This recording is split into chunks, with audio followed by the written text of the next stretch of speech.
So hello again guys, and this is the second video of my vlog, and today we're gonna teach you how to play baseball, and let's go. So first, let's learn the basic of being a catcher. So as a catcher, syempre, we need before we start, dapat proper attire tayo as sport and as a respect as a BPED student. So now, let's go. So first, if you do a catching position, you need to focus on this, just like you're squatting, and of course, naka-plantar flexion siya. Just like this. Like, hindi ka nakaupo, kundi naka-plantar flexions to. So, why ganito?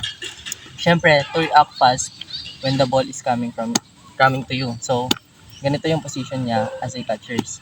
Why? Kasi, sasaluin mo yung bola, and there's a batter there. So if you are in this position, if even though magka-loose ball siya, mabilis ka maka-react just like this or just like that. So ayan siya yung mga basic proper position as a catcher. So another one is a lateral block. Lateral block is when the ball coming on the ground. So kumbaga ang ball hindi naka-direct dito, hindi naka-ground. So kapag para ma-block siya and para hindi matamaan yung nasa ibaba mo, all you need to do is to block just like this. So kumbaga pag naglapit yung bola ganun, babablock mo siya and hindi ka matatamaan.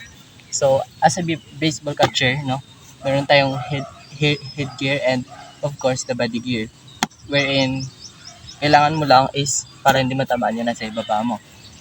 So next guys, ituturo natin ang pitching. So as a pitcher, kailangan naka-proper position tayo, wherein nakatayo tayo.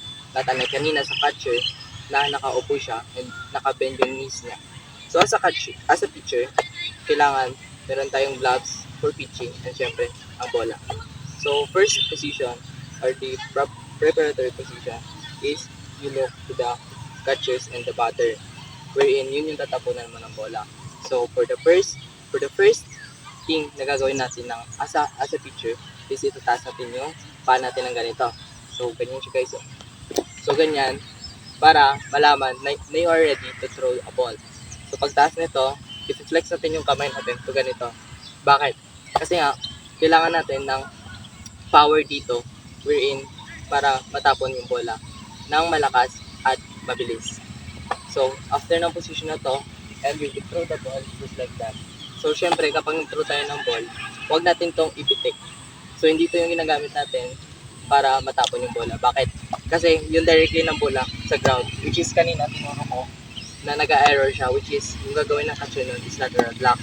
So dapat yung gagawin talaga ng catcher is ito yung magdadala, which is ito yung magtatapon talaga. So kapag nag-pitch kayo, bali nagaganon ka.